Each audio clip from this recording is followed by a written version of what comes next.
Sky Space, the Royal Tantra on the Great Perfection of Bodhicitta.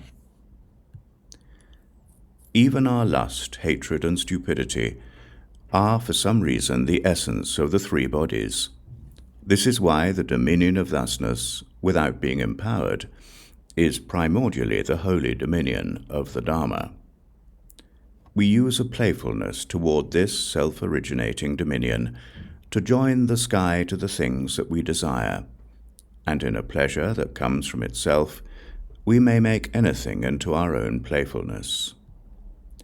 As for attachment to the dominion of wisdom, attachment to the dominion of compassion, and attachment to the winds of our samadhi, the attachment to non-attachment is holy. It overcomes the nets of our ideas. In awareness, we overcome our own ignorance.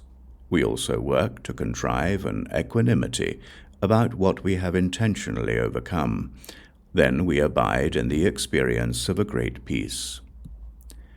We do not divide things into me and mine. We do not separate the dominion of the Dharma from our wisdom.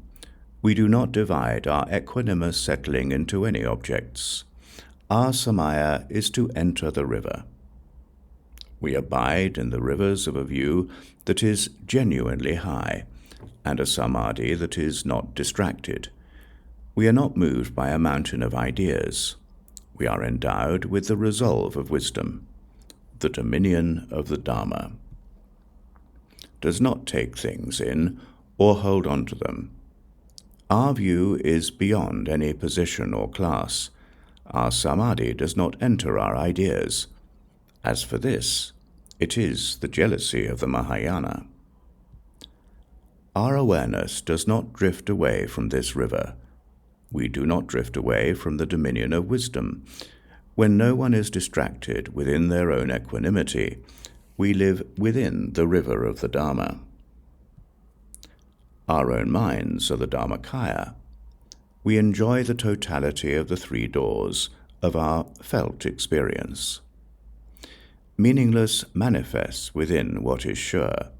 This is why no one leaves behind the three bodies.